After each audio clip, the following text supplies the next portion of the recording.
Break બાદ સમાચારો મળી રહ્યા છે। અમદાવાદના સરખેજના શકરી તળાવમાં જે 3 યુવાનોના ડૂબવાનો મામલો ગઈકાલે સામે આવ્યો હતો, તેમાં ઘટના પહેલાનો એક વિડીયો સામે આવ્યો છે, જેમાં 4 યુવાનો બોટમાં બેસીને મસ્તી કરતા દેખાય છે। સ્થાનિકે આ વિડીયો ઉતાર્યો હતો, જેમાં 4 યુવાનો બોટમાં મજાક મસ્તીના મૂડમાં દેખાયા છે। જો કે ત્યારબાદ આ બોટ પલટી ગઈ હતી અને તેમાંથી 3 લોકોના મોત નીપજી ચૂક્યા છે। આપ જોઈ રહ્યા છો, બોટમાં સવાર જે યુવાનો છે તેઓ બોટમાં મસ્તી કરતા અહીંથી નદીમાંથી પસાર થઈ રહ્યા છે। તેઓ મજાક મસ્તીના મૂડમાં દેખાઈ રહ્યા છે અને તેઓની હરકત જે છે તે પણ શંકા પમાડે તેવી છે। આપ જોઈ રહ્યા છો કે તેઓ બોટમાં બેઠા બેઠા બોટને માત્ર હાંકી જ નથી રહ્યા, પરંતુ સાથે સાથે તેઓ તેમાં કૂદાકૂદ પણ કરતા દેખાય છે। આ અંગે વધુ માહિતી સંવાદદાતા સચિન પાટીલ આપી રહ્યા છે। સચિન, એક તરફ જ્યાં 3 યુવાનોના અકાળે મોતના કારણે પરિવારજનોનું આક્રંદ જે છે તે રોકાતું નથી, બીજી તરફ જે સ્થાનિક દ્વારા ઉતારવામાં આવેલો વિડીયો છે તે અનેક પ્રશ્નો પણ ઊભા કરે છે। એમાં રીતસર દેખાઈ આવે છે કે યુવાનો જે છે મજાક મસ્તી કરતા બોટને ગમે તે રીતે હાંકી રહ્યા છે। ઝરણા, સૌથી પહેલો તો પ્રશ્ન ત્યાં ઉપસ્થિત થાય છે કે આ જે પણ યુવકો છે, યુવકો પાસે બોટ હાથમાં આવી કેવી રીતે?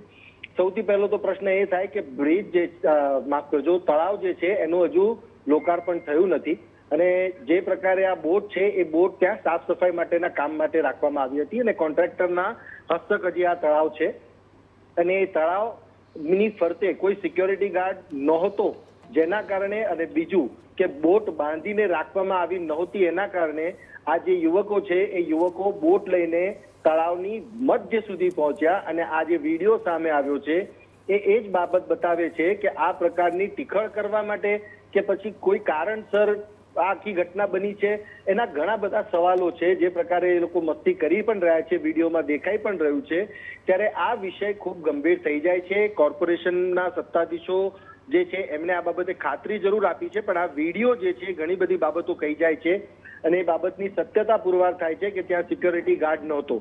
વિપક્ષે પણ આરોપ લગાવ્યો અને વિપક્ષે એમ પણ કહ્યું કે 240 કરોડનો ખર્ચ જો બાઉન્સરો રાખવા માટે કરવામાં આવતા હોય અને આટલો બધો ખર્ચો કરીને પોતાની સિક્યોરિટી એ પણ લોકોના પ્રશ્નોથી બચવા માટે, ત્યારે આ વિષયની સામે અહીંયા જ્યારે સિક્યોરિટી ગાર્ડની જરૂર હતી ત્યારે કોર્પોરેશન કે પછી કોન્ટ્રાક્ટર, એની જવાબદારી છે અહીંયા સિક્યોરિટી ગાર્ડ રાખવાની, એ કેમ ન રાખવામાં આવ્યો અને આજે આ યુવકોએ, 3 યુવકોએ પોતાના જીવ ગુમાવ્યા છે, પરિવાર નોંધારો થયો છે, કોઈના ઘરનો બાળક ગયું છે, ત્યારે આ વિષયને લઈને તાત્કાલિક તપાસ થવી પણ જોઈએ। પોલીસ વિભાગે પણ ખાતરી આપી છે કે એક્સિડેન્ટલ ડેથનો ગુનો નોંધીને જે પણ આમાં જવાબદાર હશે, જવાબદારની સામે પગલાં લેવામાં આવશે।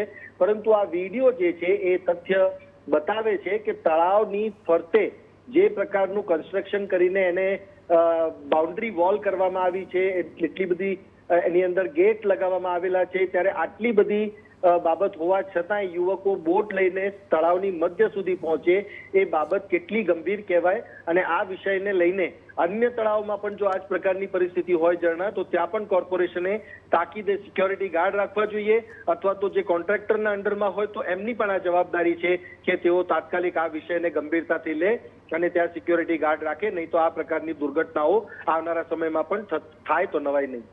બિલકુલ, આભાર સચિન। તો તસવીરો જોઈને ફલિત થઈ રહ્યું છે કઈ રીતે યુવકો બેફામ બોટ હંકારી રહ્યા છે, પરંતુ સૌથી મોટો સવાલ તો એ જ છે કે જે લોકાર્પણ પણ થયું નથી તેવા તળાવની અંદર આ યુવાનો જે છે તે બોટ લઈને પહોંચ્યા કઈ રીતે, ત્યારે તળાવની ફરતે પણ હવે સુરક્ષાની જરૂર હોય તેવું ચોક્કસથી લાગી રહ્યું છે।